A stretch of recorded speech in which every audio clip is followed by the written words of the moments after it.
The town that erased itself. America's forgotten experiment in the perfect society. On an overcast afternoon in October 1997, a state surveyor named Daniel Mercer was looking at something that did not exist. It was right there, printed in faded blue ink on a 1954 federal land use map. A small dot, labeled Harlow Pop 2108, nestled in the pine forests near the border of Tennessee and North Carolina. But when Daniel parked his truck at the GPS coordinates and stepped out into the wet, whispering trees, there was nothing. No roads, no foundations, not even the faint suggestion that a town had ever stood there. Daniel had been doing this job long enough to know the traces that human beings leave behind. Even the most forgotten hamlet leaves scars on the land. Old fence posts, bottle glass, rusted nails, a chimney half swallowed by vines. But at the coordinates where Harlow should have been, there was only a strangely regular clearing and an unnatural silence, as if the forest itself had grown around a hole in its own memory. He walked the perimeter with his survey gear, the beeping of the receiver sounding too loud in the damp air. The numbers on the screen kept insisting he was standing in the middle of a town that, as far as anyone in the state records office knew, had never existed. That was the first inconsistency. The second appeared when he took the old map back to the archives. The 1954 sheet that showed Harlow had come from a dusty metal filing cabinet that had not been opened in years. When Daniel asked the archivist to pull the same county from 1953, 1955, and 1956 for comparison, they spread the maps out on a long wooden table under buzzing fluorescent lights. 1953, no Harlow. 1954, Harlow Pop 2108. 1955, no Harlow. 1956, no Harlow. The dot appeared on one federal survey map for 1 year, and then vanished as completely as the town itself. The archivist, a woman who had been working there since the late 70s, frowned and adjusted her glasses. "That's probably just a printing error," she said, but there was no conviction in her voice. "Sometimes drafts sneak into the final runs. Printing errors don't come with population counts," Daniel replied quietly. He traced the neat blue letters with his finger. Harlow. It was an ordinary name, the kind you could drive past on a roadside sign without a second thought. But the more he looked at it, the more wrong it felt, as if someone had tried to insert a memory into the official record and then changed their mind. Over the next week, Daniel did what surveyors are not usually paid to do. He dug. He checked state census abstracts from the 1950s. No Harlow. He pulled telephone directories from the era. No listing for Harlow. No Harlow County Exchange. No Harlow Hardware or Harlow Diner. He checked railroad timetables, postal route logs, even the yellowing index cards of the state school board. Nothing. A town of 2,000 people had supposedly existed long enough to be marked on a federal map, and yet left no trace in any other public record. It was as if someone had added Harlow to a single map and then spent the next 40 years making sure it never appeared anywhere else. The first real crack in the silence came not from an official document, but from something far smaller and more fragile. A postcard.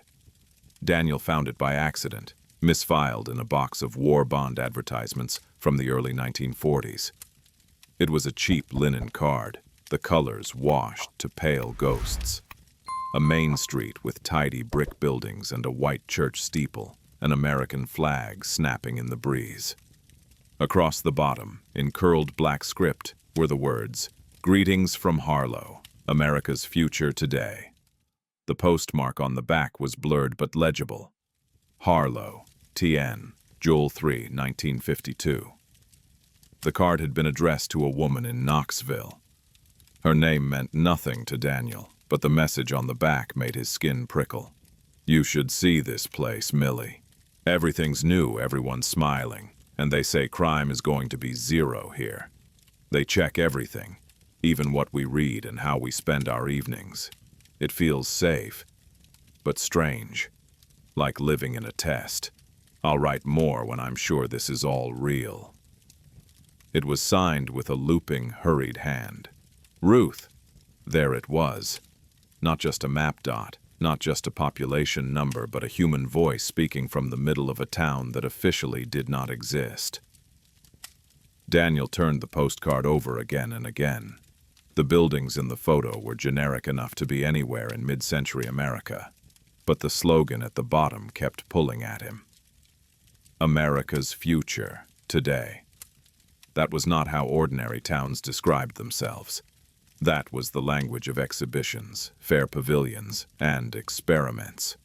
The archivist, when he showed her the card, shook her head slowly. "I've never seen that," she murmured.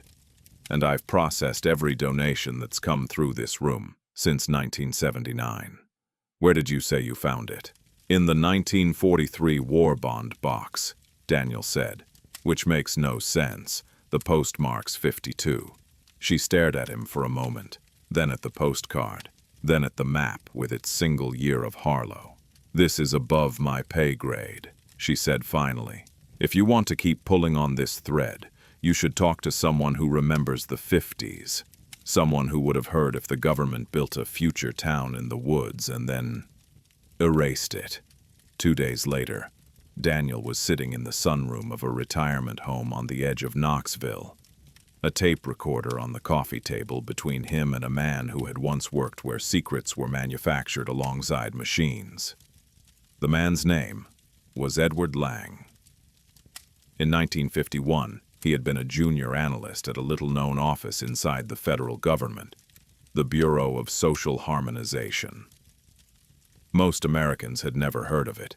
Officially, it was a sub-department buried inside the Department of Health, Education, and Welfare, tasked with the study and promotion of community well-being. Unofficially, as Lang would tell Daniel in a wavering but still sharp voice, it had been something very different. "We were the people they came to," Lang said, "when they wanted to know how far you could organize a society before people started to break." On the wall behind him, a muted television flickered with images of a modern city at rush hour. Cars jammed, screens glowing, people moving so fast they looked like a single organism made of flesh and light. In 1950, Lang continued, everyone was terrified of the same thing, even if they didn't say it the same way.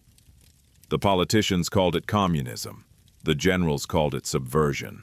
The psychologists called it mass hysteria. But underneath all of that was one question. He looked directly at Daniel, his eyes probing. "How do you build a town where nobody ever rebels?" The tape recorder whirred softly. "We weren't supposed to ask if we should find out," Lang said. "Only how?" He reached slowly for the postcard Daniel had placed on the table. His hand trembled as he picked it up, but when his fingers closed on the thin cardstock, they steadied. "I haven't seen this in 40 years, he whispered. "You know it?" Daniel asked. Lang nodded, his throat working. "They used to hand those out in Washington," he said, "but not to the public, to us, to remind us what we were building." His fingers moved over the printed words at the bottom, the way Daniel's had over the blue letters on the map. "America's future, today." "We didn't call it Harlow at first," Lang said. "Internally, the file name was Project Palisade. Harlow was the cover, the name we put on the map, the post office, the bus schedules. To the people who lived there, it was just another little American town sprouting up with the baby boom." "But it wasn't?" Daniel asked. Lang gave a dry, humorless chuckle. "Oh, it was a town," he said. "But it wasn't just sprouting. It was planted. Every house, every job, every neighbor chosen, every variable controlled." He paused, the weight of memory heavy in the air. "You want to know why Harlow only shows up on one map?" he asked softly. "Why you can stand where Main Street used to be and not find a single brick?" Daniel leaned forward without realizing it. "Because," Lang said, "the experiment was never meant to leave a trace. If it worked, they'd copy it everywhere and pretend it was natural. And if it failed, he let the postcard fall back to the table. If it failed, Harlow would be the town that taught them how far was too far, and then it would teach itself to disappear. For a moment, the only sound in the room was the faint hiss of the tape. "What happened there?" Daniel asked. Lang stared past him, out the sunroom window, to where the afternoon light slanted through the trees. When he spoke again, his voice had the distant, flat quality of someone replaying a reel they could not shut off. "In the summer of 1952, he said, the Bureau sent us to build an ideal American town, from the ground up. No poverty, no crime, no unrest. A model community to prove that if you just arranged everything correctly, jobs, schools, churches, even dinner conversations, you could make human beings. Cooperative, permanent consensus. No more strikes, no more protests, no more radicals. Just harmony." He smiled thinly. "We really believed that, at least some of us did. And the others?" Daniel asked. "The others believed something worse," Lang said. "They believed that the only way to guarantee harmony was to measure everything.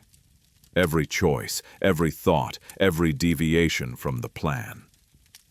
He tapped the postcard with a nicotine-stained finger. Harlow was where they tried it in the real world. Real families, real children, real consequences. He looked back at Daniel. "You want to understand why there's a blank space in your forest maps. Why no one in this state seems to remember a town of 2,000 souls that existed for less than a decade." Daniel nodded, his mouth suddenly dry. "Then you need to know," Lang said, "what it felt like to live in a place where even your happiness was being scored."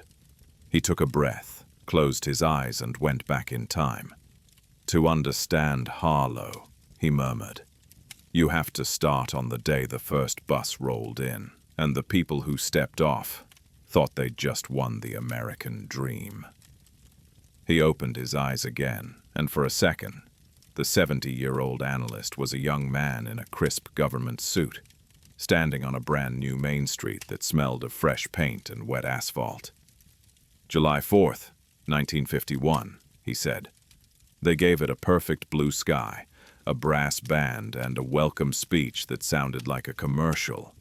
They told those people they were pioneers." He paused. "They didn't tell them they were subjects." Outside the retirement home, the late 1990s traffic hummed past, unaware that 50 miles away in a forest clearing, there was a place where a town had once stood, learned too much about itself, and then been carefully erased. In the next chapter, we will go back to that first summer in Harlow.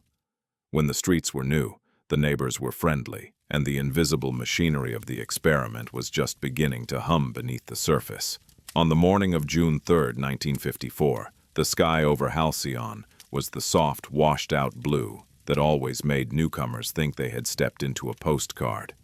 The town looked exactly like the sort of place a government pamphlet might use to sell the American dream.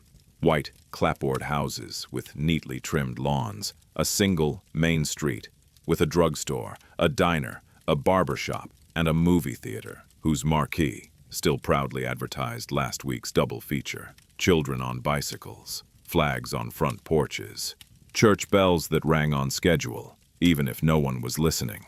From a distance, Halcyon was perfect. Up close, it was starting to feel like a lie. Sheriff Daniel Cole noticed it first in the way people stopped talking when he walked into a room. Not out of fear. Halcyon was too small for anyone to be truly afraid of the sheriff, but out of a tight, watchful politeness he had never seen in his neighbors before. It started, he told himself, around the time the men from Washington arrived. They had come in February, gray suits and gray hats and impersonal smiles, stepping out of black sedans that looked wrong against the dusty gravel of the county road. There were 3 of them, all carrying identical leather briefcases, all flashing the same laminated identification that simply read, "Department of Defense, No branch, no division, no names, just United States government. Cole remembered the way Mayor Franklin had practically run down the steps of the town hall to greet them. Remembered how they had closed themselves in the council chamber for 3 hours while the rest of the town waited in the street, pretending not to be curious. Afterward, the mayor had called a special meeting in the church basement. Every head of household, every business owner, every person who could plausibly claim to be the backbone of Halcyon, as Franklin liked to say, was expected to attend. Cole had stood at the back of the room that night, arms folded, while the mayor explained that Halcyon had been selected. Selected for what? Someone had asked. Franklin's smile had been enormous and brittle. For a partnership with Washington, he said. A chance to do our patriotic duty in the interest of national security. The gentlemen from the Department of Defense have assured me the project is entirely safe and will bring much-needed federal funds to our community. Improvements to the school, to the roads, maybe even a new hospital wing. What kind of project? Another voice had demanded. We ain't near any bases. There's nothing out here but corn and cows. Franklin had glanced toward the back of the room, where one of the gray-suited men was standing still as a statue. Hands clasped behind his back, expression unreadable. It's a social project, Franklin said finally. A study about small-town dynamics, how we live, how we cooperate, how we embody American values. That's all I can say for now. Cole had watched the way the room relaxed, just a little, at the words, social project. No rockets, no chemical plants, no obvious danger. Just people in suits asking questions and taking notes, the way census takers had done for decades. Will there be outsiders coming in? Mrs. Halpern from the library had asked. Researchers, students. Some, Franklin admitted. But they'll be respectful, and they'll be here with the full authority of the United States government. We will be setting an example for the rest of the country. It sounded flattering. It also sounded rehearsed. That night, as the town slowly filed out, Cole had stepped in front of the gray-suited man. Sheriff Daniel Cole, he said, offering a hand. The man looked at the hand for a fraction of a second longer than was polite, then shook it. His grip was dry and precise, like a machine calibrated to exert exactly the right amount of pressure. Mr. Harlan, he said, I'll be coordinating the project locally. No first name? Cole asked lightly. Harlan's lips flickered in something too thin to be a smile. Not one that's relevant to your duties, Sheriff. Cole had spent the rest of the night staring at the ceiling, listening to the old house creak around him. His wife breathing softly in the next room. The radio in the kitchen murmuring some distant station about developments in Korea. 50 miles away, the nearest highway fed a trickle of cars through the county. Here, in Halcyon, it felt like the world ended at the tree line. The next morning, the changes began. They were small at first. A new notice on the bulletin board outside the post office.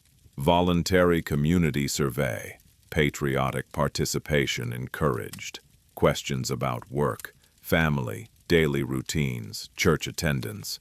A man from Washington, never Harlan himself, always one of the younger ones, clean-shaven and painfully polite, would sit at your kitchen table and ask you how often you ate dinner with your neighbors.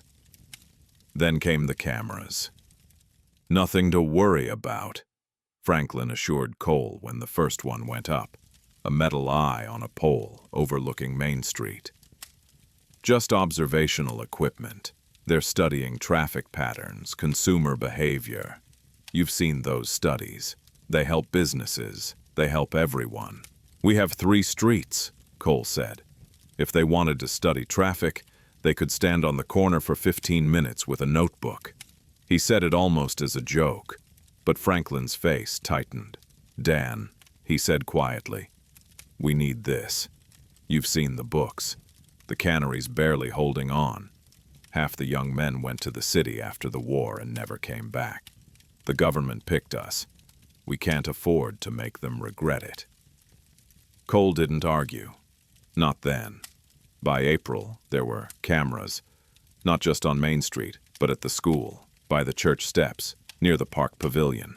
Small, neat boxes with dark glass fronts, mounted with the efficiency of people who had done this in a lot of towns that weren't supposed to talk about it. The people of Halcyon adapted because it was what they had always done. Teenagers found ways to smoke behind the gym where the cameras couldn't quite see. Old men at the diner lowered their voices only a little when the men from Washington took the corner booth and ordered black coffee. Pastor Mills added a line to his Sunday sermon about the eyes of the nation upon us and the duty to be exemplary. Most of them even seemed proud. "We're part of something big," Cole's deputy, a lanky 22-year-old named Ray Henson, said one afternoon as they watched a government truck rattle past with another load of equipment. "My uncle in Cleveland says they're talking about these projects on the radio. Model communities, showcases of American life. Can you imagine? Us, Halcyon, on the radio." Cole watched the truck disappear down the road that led not to town, but away from it, past the old Miller farm and into the federal land that had once been nothing but trees and scrub. Now signs had gone up along that road. Restricted access, federal property, no trespassing. "What exactly do you think they're building out there?" Cole asked. Ray shrugged. "Maybe some kind of lab or a training center. Long as they pay the town, I don't much care." "You don't find it strange that they're studying us here but putting all their equipment out there?" Cole said. Ray squinted at him. "You worried about something, Sheriff?" Cole opened his mouth, then closed it again. What was he worried about exactly? Cameras and surveys. Men in suits who were always polite, always calm, always just on the far side of answering any real question. "They're not doing anything illegal," Ray went on, "far as I can see anyway. We'd never get this kind of attention otherwise. Might as well enjoy it while it lasts. Couple more years and they'll pack up and move on to the next place." That was what everyone said. It was also what Harlan himself said, on the rare occasions when he emerged from the temporary office they'd set up in the old Grange Hall. 3 to 5 years at most, he told the school board when they asked how long the study would continue. "You won't even notice us by the end. You'll simply feel the benefits. Improved infrastructure, federal support, an opportunity to demonstrate the resilience and harmony of small-town America. The president himself is very interested in communities like yours." That name, the president, fell like a blessing on the room. Eisenhower was a war hero, a steady hand. If he was involved, how bad could it be? Only one person in the room didn't look reassured. Her name was Margaret Lowe, and until that year she had never lived anywhere smaller than Chicago. Her husband, Jack, had grown up in Halcyon. After the war, he had sworn he would never come back. They had an apartment in the city, noisy and cramped and alive. Jack worked nights at the stockyards. Margaret taught at a public school that always seemed to be missing something: books, chalk, a functioning boiler. But she loved it anyway. Then Jack's father died. The house in Halcyon stood empty. The letters from Jack's mother grew more desperate. "Just for a year," Jack had said, "we help her get back on her feet, fix up the place so we can sell it, then we go home." That was in 1953. By the time of the school board meeting with Harlan, Margaret had been teaching in Halcyon Elementary for 8 months. She knew every child's name, knew which ones came to school with the same shirt 3 days in a row, knew which ones flinched when someone raised a hand too quickly. She also knew that something about the way the children moved in the hallways had changed since the cameras went up.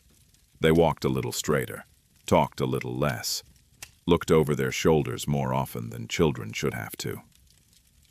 Now sitting at the far end of the folding table in the Grange Hall, she watched Harlan's calm face as he spoke and felt a thin thread of cold work its way down her spine.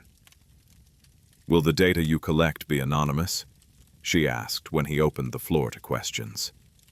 "These surveys you're having us give to the children, how much of that is linked to specific names, specific families?"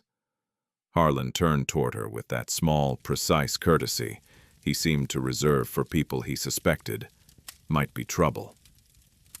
"Mrs. Lowe," he said, "our interest is in patterns, not individuals. You have my word." "Your word," she repeated. "Yes." "Is that written anywhere I can read it?" she asked. There was a tiny pause. It lasted less than a second, but Margaret had been watching faces her entire career. She saw it, the flicker, the calculation. "Our protocols are classified," Harlan said smoothly. "But you can rest assured that we are in full compliance with all applicable federal regulations." "Which ones?" she said. The mayor cleared his throat. "Margaret," he said, using her first name as if that made it collegial instead of patronizing. "Mr. Harlan is here with authorization from Washington. I'm sure they know what they're doing." "That's precisely what worries me," she said, before she could stop herself. A few people chuckled. A few others shifted in their seats, uncomfortable. Harlan only smiled that thin, almost smile again. "We appreciate your concern, Mrs. Lowe," he said. "Truly, and if there are any specific incidents at the school that trouble you, Sheriff Cole is, of course, always available to coordinate with us." Eyes turned, briefly, to Cole. He felt the weight of them like a physical thing. After the meeting, out in the gravel parking lot, Margaret caught up with him as he was unlocking his patrol car. "Do you believe any of that?" she asked without preamble. "Which part?" he said. "Any of it." He looked at her. The sun was low behind her head, turning the loose strands of hair around her face into a halo. She had ink on her fingers, chalk dust on her skirt. She looked exactly like what she was.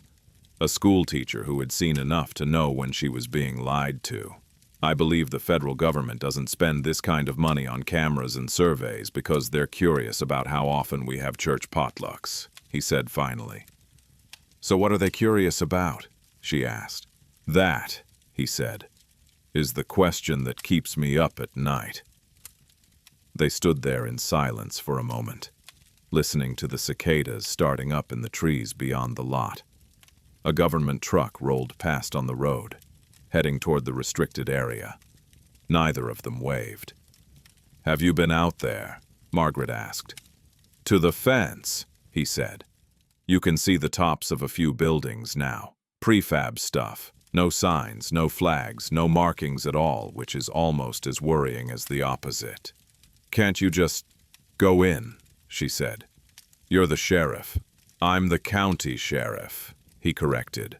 "They're federal, and they have paperwork that says I don't exist the moment I step over that line." She stared at him. "So that's it," she said. "We just let them watch us. Let them ask our children questions we can't read. Let them build, whatever they're building, and hope it's not something that's going to hurt us." "For the moment," he said. "We watch, we listen, we do our jobs. And we hope that if something does go wrong, we notice it in time to do something about it." "And if we don't?" she asked. He didn't answer, because he didn't know. 2 weeks later, on the last day of school, before summer break, a new kind of paper arrived at Halcyon Elementary. It was delivered in a manila envelope stamped with a red classification mark Margaret had never seen before.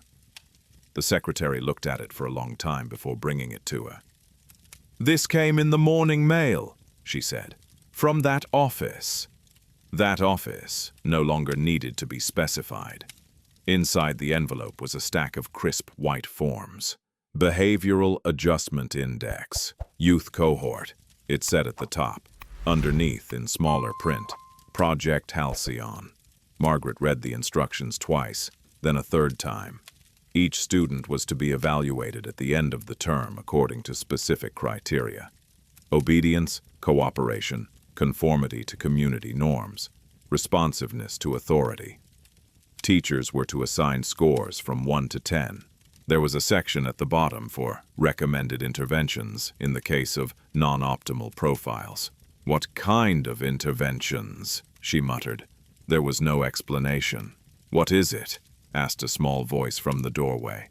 She looked up to see one of her students, a thin, serious boy named Peter Nolan, standing there with a book clutched to his chest. "I found this in the cloakroom," he said. "I think it's Jimmy's he left early." "Thank you, Peter," she said automatically. "I'll see that it gets back to him." He hesitated. "Is something wrong, Mrs. Lowe?" he asked. She looked at the stack of forms, at the boy in the doorway, at the camera mounted high in the corner of the hallway outside her classroom, its dark glass eye aimed just slightly down the corridor. "No," she said quietly. "Nothing you need to worry about." But that night, when the school was empty and the windows were dark, Margaret sat alone at her desk with the behavioral adjustment forms in front of her and a pen in her hand. On the line labeled "Teacher Signature," she wrote her name. On the line labeled "Date," she wrote June 20th, 1954. On the rest of the form, she wrote nothing at all. Instead, on a spare sheet of paper, she wrote something else, a list of names, a description of the forms, a question. Underneath, in small, neat letters, she wrote, "If this is a study of an ideal community, what happens to the children who don't fit?" She folded the paper carefully, put it in an envelope, and addressed it to a post office box in Washington, D.C., that she had copied from a tiny notice in the back pages of a newspaper months earlier. Civil Liberties Defense Committee. She didn't know if anyone would ever read it. She only knew that something in Halcyon had started to shift, something that felt, in her bones, like the first tremor before a much larger break. On the edge of town, beyond the last houses, the lights of the restricted compound burned late into the night, white and steady against the dark line of the trees. From his porch, Sheriff Cole watched them, cigarette ember glowing between his fingers, the taste of smoke and unease bitter in his mouth. Halcyon still looked perfect from a distance. Up close, the cracks were beginning to show, and in the fenced-off fields beyond the Miller farm, men in gray suits were running tests that would, before long, ask a question no one in town had ever imagined. What would happen if you could design not just a community but the people in it? Halcyon had been chosen as the answer. The people who lived there were only just starting to understand that they were the experiment. Chapter 3. The Cracks in Utopia. Whispers of Rebellion in the First Escape. Before we dive deeper into how Eden Ridge started unraveling from the inside, I need to pause for a second. If you're hooked on this forgotten tale of a town that vanished into thin air, smash that like button right now. It really helps us uncover more hidden histories like this. And drop a comment below. What do you think was the biggest flaw in building a perfect society? We'd love to hear your thoughts from wherever you're watching. Subscribe and hit the bell so you don't miss Chapter 4, where the government comes knocking and everything explodes. Now let's step back into 1957 as the first signs of trouble brew in this supposed paradise. It was a crisp October morning in 1957 when Dr. Elias Hawthorne stood on the observation deck of the Central Tower, sipping black coffee from a tin mug. At 52, he was the undisputed architect of Eden Ridge, tall, silver-haired, with wire-rimmed glasses that gave him the look of a kindly professor, rather than the iron-fisted visionary he truly was. From this vantage point, 150 feet above the valley floor, he could see it all. The 5,000 identical homes arranged in perfect spirals, the communal farms humming with automated tractors, the education hubs where children recited lessons in unison. No crime, no poverty, no dissent. Productivity was up 40% from national averages, infant mortality near zero, and morale off the charts according to the daily psych evaluations funneled through his office computers. massive IBM machines that whirred like mechanical hearts. But Elias wasn't smiling. His eyes were fixed on Sector 7, the outermost ring where the newest residents lived. Yesterday's data showed a 2.3% dip in cohesion scores. Minor, but in a system designed for perfection, even a decimal point was a fracture. "Augusta," he said into the intercom, summoning his assistant. She arrived in under 2 minutes, as protocol demanded. Petite, efficient, her uniform pressed to razor sharpness. "Run diagnostics on Sector 7, cross-reference with last week's happiness metrics, and pull the files on the Thompsons, new arrivals from Ohio." Augusta nodded, her tablet already glowing. "Dr. Hawthorne, there's something else. Resident 2147, Clara Mills, missed her 6 a.m. communal breakfast. 3rd time this month. She's requesting a private audience." Elias's jaw tightened. Clara Mills, 28 years old, former schoolteacher from Pittsburgh, selected for her high adaptability index. She'd been a model citizen, top scores in labor allocation, perfect attendance at unity assemblies. But lately, patterns of deviation, lingering too long in the solarium, sketching wildflowers instead of approved designs, whispering to neighbors during rest cycles. The psych algorithms had flagged her as level 2 risk, not dangerous, but drifting. By noon, Clara was escorted to Hawthorne's office in the heart of the administration dome. The room was a marvel of mid-century modernism. Teak walls, a massive desk, carved from a single redwood slab, and walls of one-way glass overlooking the town. Clara entered with her head high, hands clasped, but her eyes, sharp hazel, betrayed a spark the system couldn't quite extinguish. "Sit, Ms. Mills," Elias said, gesturing to the molded plastic chair. No pleasantries, efficiency was key. "Your file indicates non-compliance. Explain." Clara sat, smoothing her gray tunic. "Dr. Hawthorne, I respect the project, truly, but I feel like I'm fading. The schedules, the sameness. It's like living in a beautiful cage. I need choice. Maybe a solo garden plot, or books from outside. Just something mine." Elias leaned forward, steepling his fingers.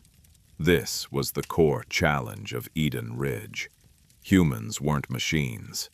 The orientation films promised liberation through structure, but free will was the virus. Choice led to chaos out there. Wars, depressions, McCarthy hunts. Here, we optimize. Your happiness score is 87%. Above average. What more do you need? "It's not happiness," Clara replied softly. "It's aliveness. Last night I dreamed of rain on my face without a forecast, of picking my own dinner, not what's allocated." The doctor tapped his console, pulling up her neural map, a glowing web of brainwave data from the mandatory sleep caps. Spikes in the prefrontal cortex, creativity surges, suppressed by design. "We'll adjust your serotonin drip and reassign you to Creative Output Unit 4, Poetry Collectives. That should suffice." Clara shook her head. "It won't. Sir, others feel it too. The Thompsons in 7B. They talk about the old world freedoms, not rebellion, just missing pieces."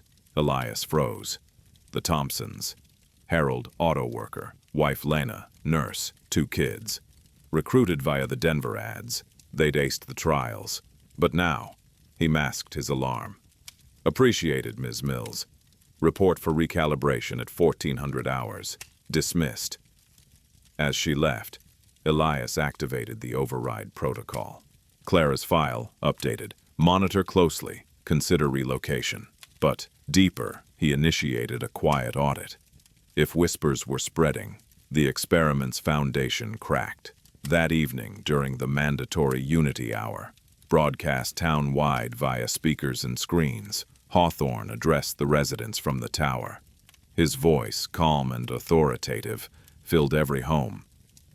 "Friends of Eden Ridge, our metrics show minor variances. This is normal calibration. Remember, perfection is collective. Report deviations. Together we thrive. Applause echoed through the valley, programmed and genuine. But in Sector 7, Harold Thompson muted his screen and turned to Lena. "That ain't right, hon. Clara's onto something. The kids, they're reciting lessons like robots.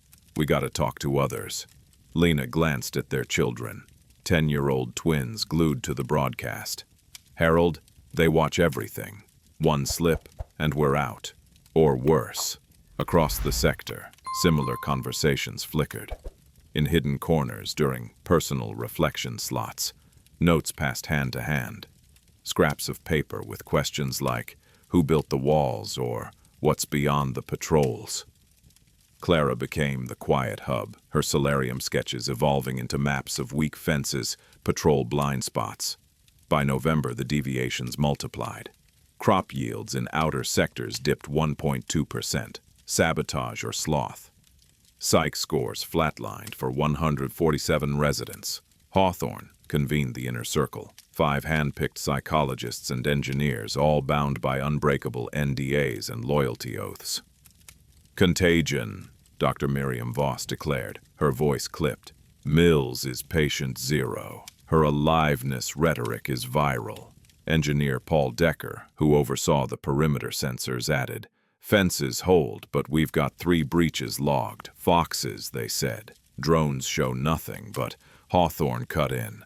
No leaks, double patrols, psych sweeps mandatory, and Mills, transfer her to isolation wing for advanced therapy." Clara vanished that night, officially relocated for specialized training. Whispers turned to murmurs. The Thompsons hoarded rationed food, plotting in code. Garden talks about planting seeds of doubt. Then, on December 12th, the first escape. It happened under a rare snow flurry, masking footsteps. The Breck family, Mark, a mechanic, wife Sophie, their 14-year-old son Timmy, slipped through a rusted culvert under the east fence. One families had scouted via Clara's maps. They'd packed light, water purifiers, compasses smuggled from tool sheds, notes sewn into hems detailing the project. Patrols discovered the breach at dawn. Alarms wailed. Hawthorne, roused from sleep, stared at the drone footage. Empty bunks, a scribbled note on the Breck's table. "We choose freedom over perfection." His face hardened. "Full lockdown, psych evals on all contacts, and activate protocol echo, memory reinforcement for the town." As search teams scoured the mountains, FBI liaisons on standby, per the shadowy Phoenix directive, Eden Ridge huddled. Assemblies doubled, slogans blared, "Unity or oblivion," but the crack had widened. Residents exchanged glances, wondering, if the Brecks made it, who's next? Little did they know the escapees were already 20 miles out, heading for a Reno journalist who'd answered anonymous letters. And back in Washington, a certain senator's aide had just flagged anomalous activity in Nevada classifieds. The perfect society was fracturing, and the outside world was starting to notice. Chapter 4. The Town That Never Was, Erased in Broad Daylight. If you're hearing this, it means you've made it all the way to the end of a story you were never supposed to know. Before we uncover how an entire American town was wiped off the map like it never existed, take a second to like this video, subscribe, and ring the bell. Hidden files, buried experiments, erased communities. This is the kind of history that doesn't survive in textbooks. And trust me, what happened to Eden Ridge in the late 1950s is one of the strangest quiet disasters of the Cold War. Let's go back to January 1958. A battered Ford coupe, tires chewed up by frozen dirt roads, rolled into the outskirts of Reno, Nevada. Inside were Mark and Sophie Breck and their son Timmy. Exhausted, half-frozen and clinging to a stack of notes and diagrams they'd risked everything to bring out. They walked into a small, smoke-filled newsroom, the office of the Reno Sentinel, a regional paper barely keeping its lights on. At a metal desk under a flickering fluorescent tube sat journalist Jack Kincaid, mid-30s, ink-stained fingers, a permanent 5 o'clock shadow. and the kind of tired eyes you only see on people who've spent too long chasing stories nobody wants printed. He almost waved them off until he saw the boy. Timmy was shaking, eyes wide, clutching a folded map so tight his knuckles were white. Sophie's voice cracked as she spoke. "We're from a town that doesn't officially exist," she said. "They call it Eden Ridge. It's run by the government. They're experimenting on people, on us, on our son." Kincaid wanted to laugh. Secret towns, social experiments. It sounded like a bad pulp magazine plot. But then Mark dumped their evidence onto the desk. Neatly typed recruitment forms stamped with obscure federal seals. Ration cards labeled only with numbers. Aerial sketches of a valley ringed by fences and towers. And a list of names, hundreds of them. Names of people who, according to public records, had supposedly relocated, died in accidents, or voluntarily entered long-term research programs. Kincaid lit a cigarette with a shaky hand. "Start from the beginning," he said, "and don't leave anything out." For the next 6 hours, the Brecks talked. They told him about the perfect houses, the Unity assemblies, the sleep monitoring caps, the serotonin drips. About Clara Mills, the teacher whose questions infected the town like a fever. About the Thompsons in Sector 7, quietly spreading doubt. About the culvert under the fence and the night they ran into the snow, chased by searchlights and sirens. Kincaid's skepticism eroded with each detail. The dates, the names, the patterns. He knew classified projects existed. The early Cold War was full of them. Psychological conditioning, social engineering, covert surveillance programs. This story fit right into the shadowy silhouette of that world. When they were done, he leaned back, smoke curling beneath the yellowed ceiling. "If this is real," he said slowly, "the people who built this town will do anything to keep it quiet." 3 days later, he found out how right he was. Kincaid started making calls, quiet, careful calls. A contact at the Census Bureau confirmed gaps in population data in 3 states. A clerk at the Department of Housing admitted, off the record, that entire housing allocations had been rerouted to closed federal sites with no civilian accounting. An anonymous source in the FBI mentioned, then immediately denied, a behavioral containment trial in the Nevada region. Then late one night, a man in a dark suit walked into the Sentinel's dingy office. He didn't give his name. He just showed a badge Kincaid had never seen before. Not FBI, not CIA, not anything he recognized. And laid a thin manila folder on his desk. Inside the folder was a single page. A classified briefing, labeled Phoenix Directive, Eden Ridge Contingency. It didn't describe the experiment. It described what to do if the experiment leaked. Containment protocols, media neutralization, population realignment, and one chilling phrase stamped in red near the bottom: if compromise is projected to exceed 5%, initiate full sanitization measures, all operational artifacts and subject communities to be dissolved, assets reassigned, and records scrubbed. The man in the suit spoke calmly, as if discussing weather. "You've been asking questions about a program that doesn't exist. For your safety and theirs, you're going to stop. Immediately. These people," he nodded toward a photo of the Brecks on Kincaid's desk, "are distressed participants in a closed trial. They will be returned. This is not a story. Do we understand each other?" Kincaid stared at him. Every instinct as a reporter screamed to fight, to publish, to expose.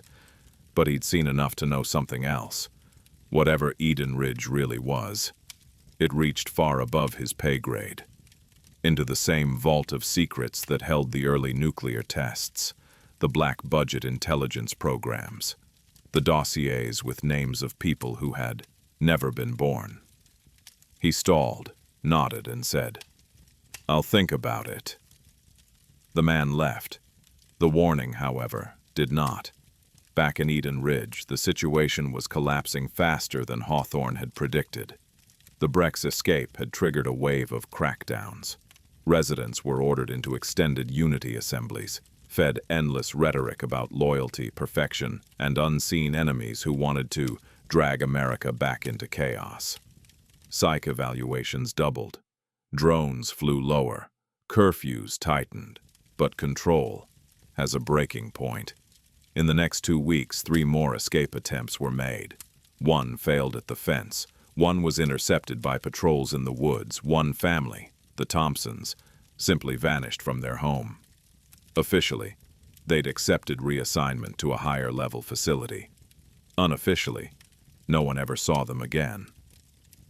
In Sector 7, whispers turned into quiet acts of defiance. Skipped assemblies, sabotaged machinery, hidden food stockpiles, scratched messages under bunks. We are not data.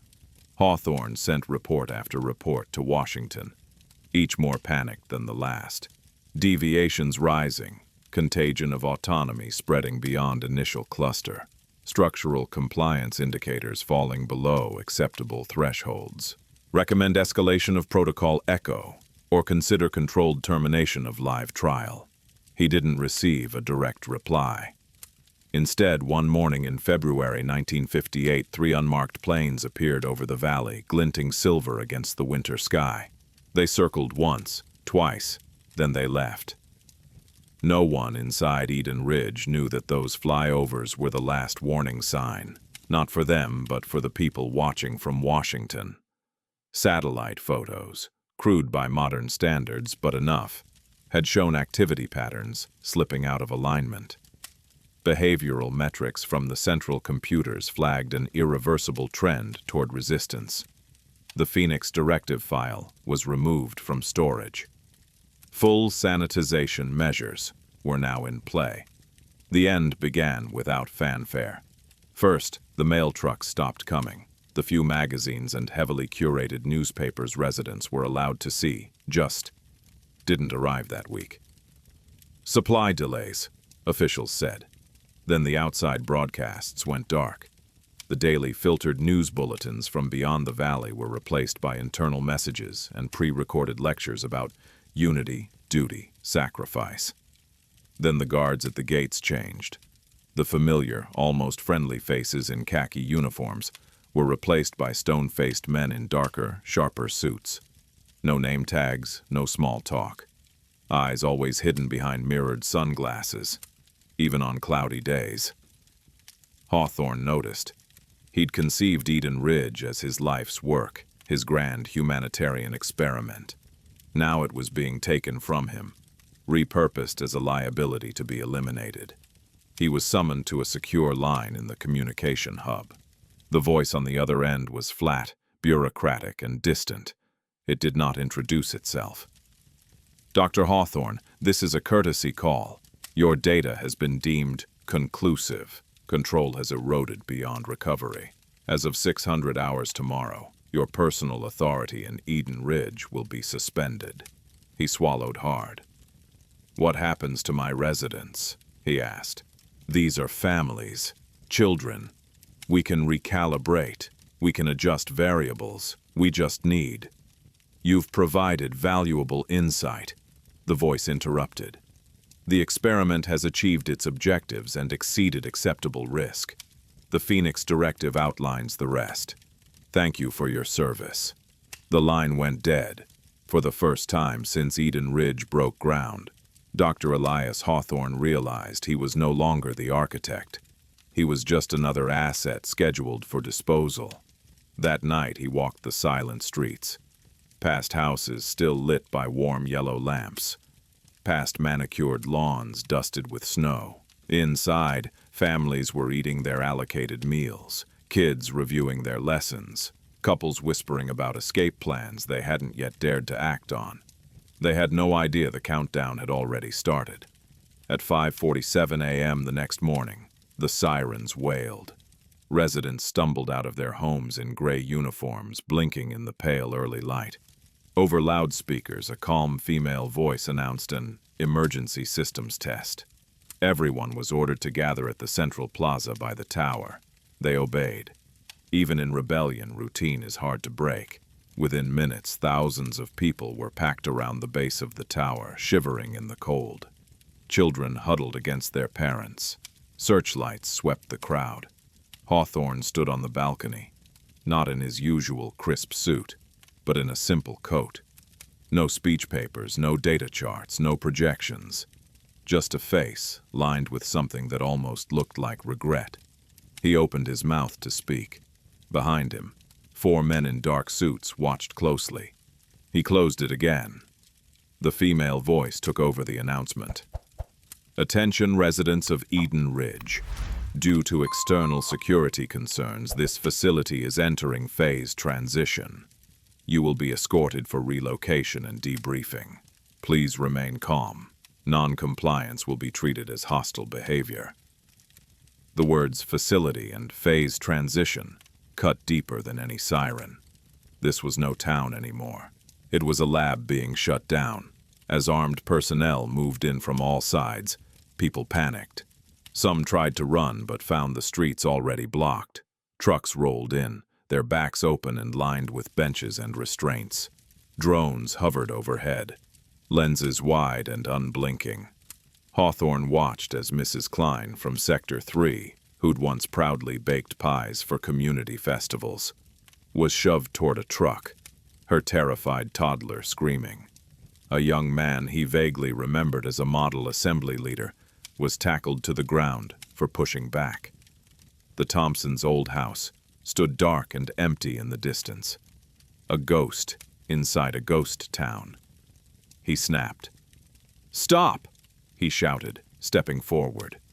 "You can't treat them like this. These are human beings, not failed prototypes." One of the men in suits stepped closer.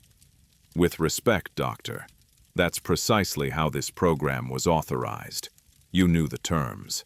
Adaptive populations, controlled variables, contingency clearance." Hawthorne looked out at the crowd. People he had selected, measured, optimized.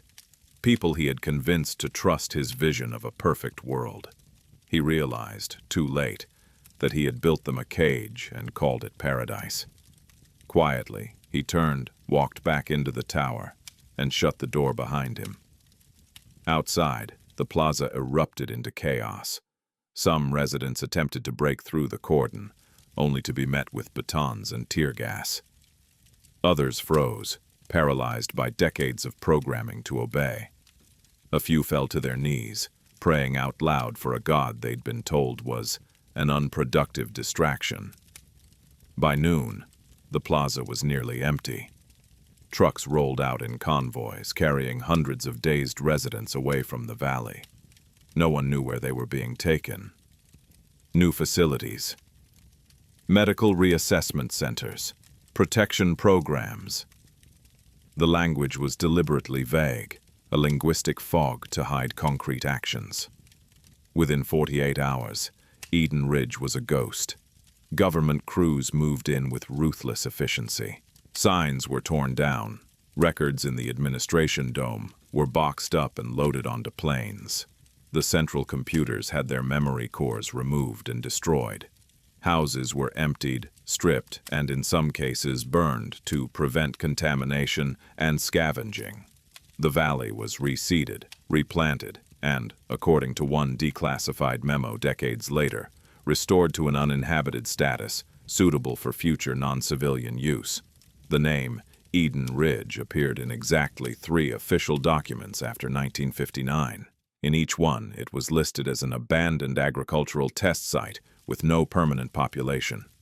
As for the residents, they were scattered. Some were quietly folded back into mainstream society under new identities, with fabricated backstories and sealed medical records. A few surfaced years later in psychiatric hospitals, muttering about a town with perfect lawns and invisible fences, only to be written off as delusional. Others simply disappeared into the system. Clara Mills's name shows up one last time in a blacked-out personnel file, transferred to an off-site cognitive observation center. No location is given. No discharge date, no cause of death. Dr. Elias Hawthorne didn't get a public trial or a scandal or even a clear ending. According to a heavily redacted obituary in a small Washington newsletter, he died in 1963 of complications from a stress-related condition while working as a consultant on population management strategies. No mention of Eden Ridge, no mention of the 5,000 lives he helped reshape, then watched erased. And what about Jack Kincaid, the reporter who almost blew the story wide open? A few weeks after his meeting with the man in the suit, he submitted a heavily sanitized article about unusual federal housing allocations in Nevada. His editor killed it. Too vague, no solid sources. The Brecks, who had trusted him with their lives, never came back to the office. Kincaid later received a short, unsigned postcard with no return address. On it were just 3 words: "We're still here." Whether that was true, or just one last act of defiance from a family permanently on the run, no one knows. The Reno Sentinel folded in the early 1960s. Its archives were boxed up and sold for scrap. Most of its paper files were destroyed. A few reels of microfilm survived in a regional library, mislabeled and rarely checked. Decades later, in the 1990s, a junior researcher, digging through those reels for a completely different project, stumbled across Kincaid's notes. Half-finished outlines, maps, and that photocopy of the Phoenix Directive page. Edges yellowed with age. They didn't say Eden Ridge. The town's name had been carefully blacked out, replaced by a code, Site E13. But the fragments, the fences, the artificial schedules, the relocation protocols, matched rumors and urban legends that had quietly circulated for years among historians, conspiracy theorists, and a few old-timers who swore they once knew someone who went off to a new town and never came back. Which brings us to now, and to you. You are hearing this because fragments of those files, interviews, and forgotten memos were finally pulled together, cross-referenced, analyzed, and reconstructed into the story of a place that officially never existed. A town built to test a question that haunted the early Cold War. Can you engineer a perfect society if you control every variable? Eden Ridge was the answer, and the answer was no. People dreamed, people doubted, people resisted. They missed rain on their faces, surprises in their days, choices that hurt and thrilled and mattered. You can drug a population, script their schedules, surround them with slogans and surveillance. But you cannot overwrite the part of the human mind that wants to be more than a line on a chart. In the end, the government didn't just erase Eden Ridge to hide a scandal. They erased it because it proved something they didn't want on record. That even under total control, people will reach for the door, and some of them will find a way out. Somewhere out there in the vast sprawl of mid-century America are descendants of Eden Ridge, people who grew up never knowing their grandparents were once lab subjects in a secret valley, chosen for their compliance potential, and then discarded when the data was in. Maybe one of them is you, a grandparent who never talks about the 1950s, a box of photos with houses that don't match any known town, a family story about a place we left and never went back to. Officially, Eden Ridge never existed. Unofficially, its fingerprints are all over modern debates about surveillance, social engineering, and the price we're willing to pay for safety and order. So, the next time you hear about a smart city, a behavioral pilot program, or a test community where everything is monitored for your own good, remember the town that erased itself, not with a bomb, but with a memo, the town that was designed to be perfect and had to be destroyed because, in the end, its people refused to be perfect on command. If this story made you think differently about the hidden corners of history, hit like, share this video, and subscribe to the channel. Drop a comment. Would you trade real freedom for a carefully engineered, perfect life? If it meant giving someone else the power to decide what perfect means. This was the forgotten story of Eden Ridge, or at least the parts they couldn't quite scrub away.